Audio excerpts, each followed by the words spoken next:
Salut à tous, salut tout le monde, on se rejoint aujourd'hui pour parler de l'UFC 299. J'ai sélectionné 8 combats dont je vais parler un peu plus en détail. D'ailleurs, avant de commencer, je ne vais pas faire de preview du PFL Paris sur cette chaîne, mais j'ai participé à celle des amis de chez MMA Propagande, donc pour ceux que ça intéresse, le lien vers la vidéo est en description. Une fois que cela est dit, c'est parti pour la preview de l'UFC 299.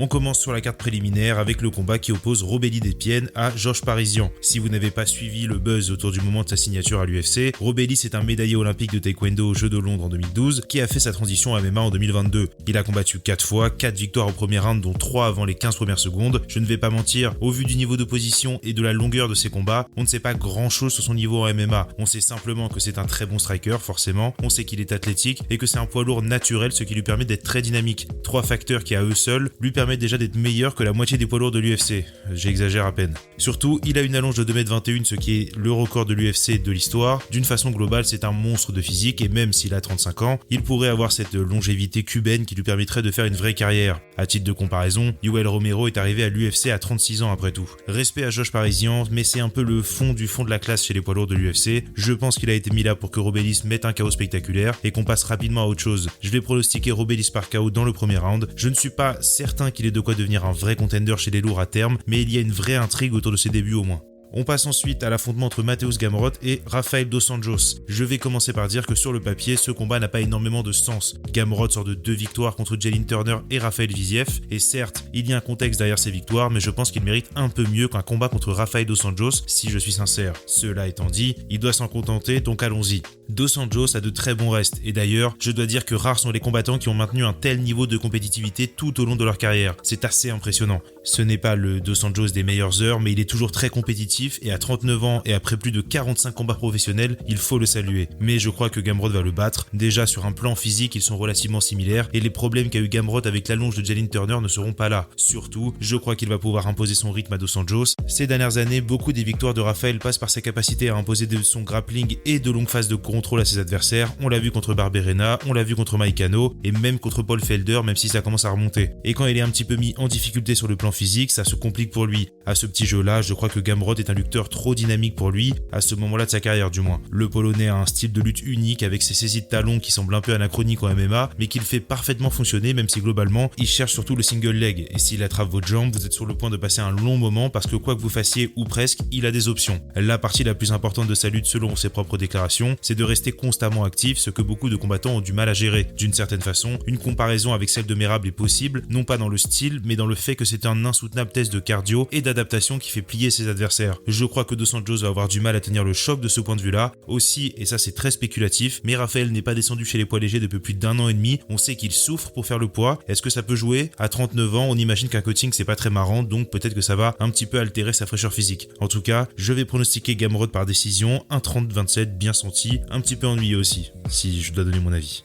Dernier combat de la carte préliminaire, Curtis Blade contre Jailton Almeida, et ça c'est un combat qui passe un petit peu sous les radars, mais sur le papier c'est un combat très important pour la suite de la division des poids lourds. Donc Jailton Almeida, nouvelle pépite de la division, toujours invaincu à l'UFC, qui sort de victoire sur Darius Lewis et Jairzinho Rozenstruik, ce qui était un petit peu plus impressionnant il y a quelques années, je le concède, mais ça reste de belles victoires. De l'autre côté, Curtis Blade, l'homme éternellement à un combat d'une chance à la ceinture, qui a pris un KO bien brutal de Sergei Pavlovich il y a presque un an et qui veut rebondir. Déjà, ce combat a une importance toute particulière parce que je pense que le vainqueur va affronter Thomas Spinal cette année. Beaucoup de personnes étaient mécontentes de Jailton après son combat contre Derrick et je comprends, c'était une performance bizarre, il n'a pas eu l'air de chercher vraiment le finish, mais ce n'est pas comme si c'était une mauvaise performance en soi. Simplement, ça a soulevé des questions sur sa capacité à finir au sol, surtout quelques mois après que Sergei Pivak ait soumis Derrick Lewis dans le premier round. Bref, sa hype a pris un petit peu de plomb dans l'aile, mais je crois que le public est un petit peu dur comme souvent. De son côté, Blades est un spécialiste de notre style préféré à tous, la lutte de poids lourd, qui a généralement l'air d'être 2 oursons qui se collent, mais celle de Blades est unique et plutôt dynamique, je lui accorde ça. Curtis est puissant, même pour les standards des poids lourds, c'est assez hallucinant. Cela étant dit, et avec tout le respect que j'ai pour lui, il n'est pas toujours malin dans ses choix. Du genre, pour quelle raison est-ce qu'il s'est mis à striker avec Pavlovich? Il a un peu une réputation d'être légèrement bébête par moment, et si je suis honnête, il ne l'a pas complètement usurpé. Ce qui m'inquiète pour lui, c'est comment est-ce qu'il va se comporter avec Jailton Almeida au sol, parce que le Brésilien représente un challenge unique pour la quasi-totalité des poids lourds, il a une façon de manœuvrer ses adversaires et de les garder au sol qui a peu d'égal dans la division, et Même si beaucoup pointeront le combat contre Lewis comme preuve de son manque de potentiel de finish, je pointerai le reste de sa carrière comme preuve que tout va bien dans ce domaine et qu'il n'est pas hallucinant de partir du principe que ce n'était qu'une erreur de parcours. Curtis est un boxeur décent, mais je ne sais pas s'il a de quoi mettre Shelton en vraie difficulté dans cette portion du combat, qui n'est pas vraiment la spécialité des deux hommes. Pour le coup, je vais me pronostiquer Shelton par décision, mais c'est ce qui s'approche le plus d'un 50-50 sur cette carte selon moi.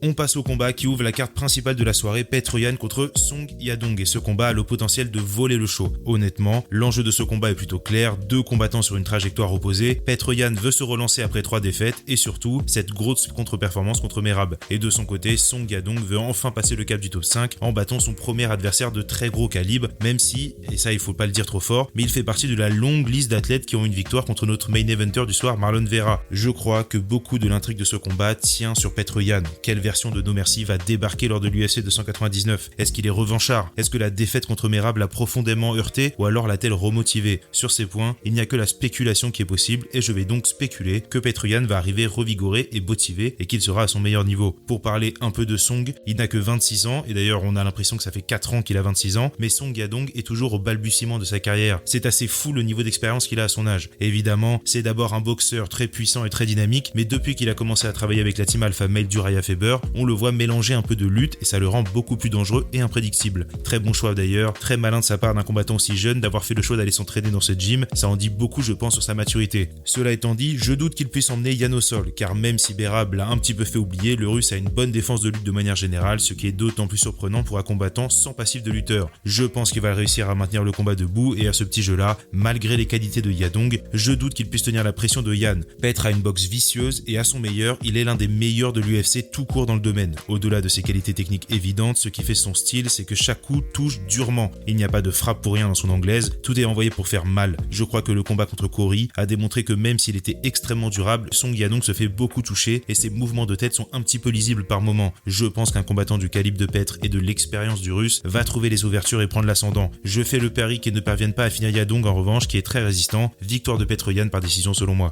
On passe à Gilbert Burns contre Jack Della Maddalena et encore un combat qui a le potentiel de voler la vedette. L'Australien est toujours invaincu à l'UFC, il sort d'une décision partagée contre Kevin Holland qui aurait vraiment dû être une décision unanime et il est en pleine ascension en ce moment. De son côté, Burns revient d'une blessure à l'épaule qu'il avait dans les semaines menant à son combat contre Belal et qui s'est inévitablement aggravée pendant l'affrontement. Il a 37 ans, il est toujours dans le top 5 mais malheureusement, je pense qu'il va prendre un KO ce week-end. Gilbert revient d'une blessure, il ne rajeunit pas et même s'il aime mettre la pression et qu'il apprécie un bon test de durabilité, je crois qu'il a montré plusieurs fois qu'il n'opère pas très bien contre les strikers capables de boxer sur une distance courte. On l'a vu contre Dan Hooker notamment, et ça s'est mal fini pour lui. J'ai souvent du mal à anticiper un passage de flambeau entre un vétéran et un jeune combattant, mais je crois que celui-ci en est un. Jack a le momentum derrière lui, il est jeune, il est dynamique, c'est un très bon boxeur, et je pense que Burns va avoir beaucoup de mal à revenir contre un combattant de ce profil. N'importe qui aurait du mal d'ailleurs, ce n'est pas une critique spécifiquement dirigée contre Burns. Surtout, je crois que Burns sait que sa dernière chance de combattre pour une ceinture s'est un peu envolée avec sa défaite contre Belal Muhammad. Le chemin qu'il devrait parcourir pour obtenir un nouveau combat de titre est un petit peu long et à 37, bientôt 38 ans, je me demande si c'est toujours un objectif vers lequel il va courir. Bref, je vais pronostiquer une victoire de Jack par KO dans le 3e round et j'aimerais beaucoup qu'il affronte Ian Gary en cas de succès ce week-end. On passe au combat suivant, Kevin Holland contre Michael Page, dit MVP. Pour ceux qui ne connaissent pas Michael Page, c'est un kickboxer un peu fantasme qui nous vient du Bellator. Il s'est fait un nom avec un style un peu délirant, des KO très impressionnants et aussi une grosse personnalité. Une fois que cela est dit, et même s'il a des victoires contre des bons adversaires aussi, il a essentiellement construit sa carrière sur des victoires contre des combattants peu cotés et ou des combattants vieillissants. Mais il ne faut pas non plus tomber dans la parano, ça reste un excellent athlète avec un superbe striking, mais c'est certain que sa popularité excède assez largement son niveau général. En face de lui, Kevin Holland qui combat pour la 21e fois à l'UFC depuis sa signature il y a à peine 5 ans. Sur ce combat, voilà ce qui m'inquiète pour Kevin. Il a la fâcheuse tendance à se lancer des petits défis un peu débiles pour amuser la galerie. Par exemple, au pif, quand il a fait le pacte d'uniquement striker avec Stephen Hobson, ce qui était certes un régal pour le public et on l'en remercie, mais en même temps pas très malin dans la perspective de gagner le combat. Ce que je veux dire par là, c'est que Kevin Holland, il a un chemin clair vers la victoire ce week-end, parce que même si ce n'est pas le meilleur grappleur du monde, loin de là, il a vraiment fortement progressé dans l'exercice, que ce soit offensivement ou défensivement, surtout depuis son retour chez les poids welter. Ce combat a le potentiel d'être un super affrontement de kickboxing sans aucun doute, mais j'espère que Kevin Holland va faire A plus B et qu'il se rendra compte que c'est un genre d'affrontement qu'il risque de perdre. J'aimerais un peu qu'il pourrisse le combat et je sais que c'est contre sa personnalité, mais il ne peut pas se contenter de perdre pour faire plaisir aux fans. Je vais pronostiquer Kevin par décision, je pense même qu'il peut soumettre MVP, mais je fais le choix de me dire que ce ne sera pas le cas.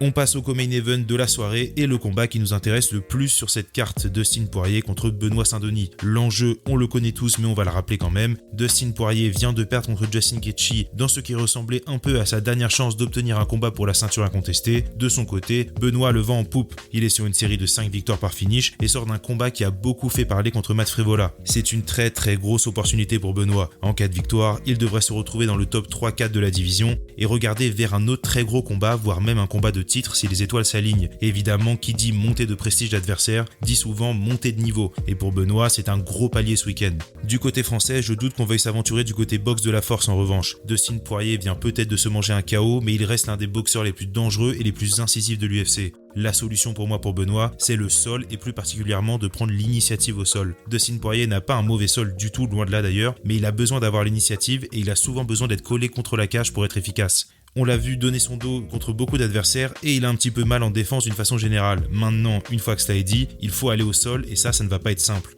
Le truc de Dustin Poirier, c'est qu'il encaisse et qu'il y a un sacré paquet de combattants qui se sont épuisés sur son menton. Alors certes, il sort d'un KO par high kick et ça a obligatoirement laissé des traces, mais il ne faut pas sous-estimer sa résilience. Son CV parle pour lui dans ce domaine et jusqu'à qu'il prenne plusieurs KO d'affilée, je ne remettrai pas sa dureté en cause. Maintenant, il a 35 ans, aucun de ses 3 derniers combats n'ont été très convaincants. Contre Chandler, qui est extrêmement surcoté selon moi à ce stade de sa carrière, il a pris cher avant de trouver la solution. Contre Oliveira et contre Gaethje, il a perdu. Et selon moi, le déclin de Poirier que beaucoup ont annoncé après sa défaite contre Gaethje a commencé il y a plusieurs années en réalité. Il a pris part à beaucoup de guerres et ça laisse des traces. Même si c'est rare sur ma chaîne, je fais une deuxième fois dans cette vidéo le choix de me tourner vers la jeunesse et de croire en la passation de pouvoir. Je vais pronostiquer que sur un travail en clinch qui n'est pas le fort de Dustin, Benoît parvient à emmener le combat au sol et à soumettre Poirier dans le second round. On passe ensuite et enfin au combat principal entre Sean O'Malley et Marlon Vera. Combat presque éclipsé chez nous par le co-main event, mais la ceinture des champions des poids coqs est tout de même en jeu ce week-end. Je n'ai pas besoin de redire ce que je pense de Marlon Vera en tant que challenger. Je crois m'être assez étendu sur le sujet, mais qu'il le mérite ou pas, ça ne veut rien dire vis-à-vis de ses chances de victoire. Une fois que cela est dit, je ne crois pas que c'est ce qui va se passer ce week-end. Chito est un excellent combattant, vicieux et bien plus complet que beaucoup de personnes veulent bien l'admettre. Même si sa lutte est de moins en moins tranchante avec le temps, on sent qu'il a changé de style au fil des années à l'UFC. Son travail en clinch est brutal, mais voilà où se situe le problème pour lui selon moi. Marlon fait son meilleur boulot lorsqu'il impose son rythme à ses adversaires et lorsqu'il parvient à fermer la distance en striking. Problème pour lui contre O'Malley, c'est qu'à chaque fois qu'il essaye de fermer la distance, il prend le risque de prendre un compte et que tout le reste du round, il se fasse marteler la jambe de low kick. C'était clairement le plan d'O'Malley dans le premier combat avant sa blessure et je pense que ce sera de nouveau une bonne partie du plan de ce week-end. Aussi irritant et étrange puis-je trouver Sean O'Malley par moment, il est vraiment exceptionnel dans sa gestion de la distance et avec ses feintes. Avec le temps, il affine son style, ça se sent et je ne vois pas pourquoi ce serait différent ce week-end. Je pense qu'après un round d'observation un peu ennuyeux où il va feinter et cadrer, O'Malley va passer la seconde et finir Chito par TKO. J'ai du mal à envisager un cheminement vers la victoire pour Vera. Au vu de ses dernières performances, je crois que ses limites ont été exposées par Cory Sandhagen et même lors de son combat contre Pedro Munoz, dont sa victoire par décision n'est pas aussi claire que ça. Il a bien mené sa barque pour obtenir ce combat, il a été malin et franchement, son histoire personnelle est très touchante et je vous recommande de vous y intéresser. Mais la marche est un petit peu trop haute pour lui ce week-end selon moi. Voilà mon avis sur la carte de ce week-end. N'hésitez pas à me donner vos prédictions dans les commentaires et comme d'habitude on se fera sûrement une review si jamais j'ai le courage, si jamais je parviens à rester réveillé. En tout cas profitez bien de cette super semaine de sport de combat. Je vous rappelle les enjeux importants: PFL Paris ce jeudi 7 mars, Ares 19 et Ngannou Joshua vendredi 8 mars. Oui je sais c'est pas le même niveau d'événement mais bon il faut aussi citer, il y a des bons combattants de chez nous qui combattent ce week-end. Samedi dans la journée, Glory Grand Prix Kickboxing avec le français Sofiane Laidouni qui affronte Rico au premier round du Grand Prix des poids lourds. Ça c'est un gros événement à pas louper. Dans la nuit de samedi à dimanche, l'UFC 299 et voilà, que demande le peuple. En tout cas n'hésitez pas à vous abonner, à liker et on se reparle très vite. Salut les gars.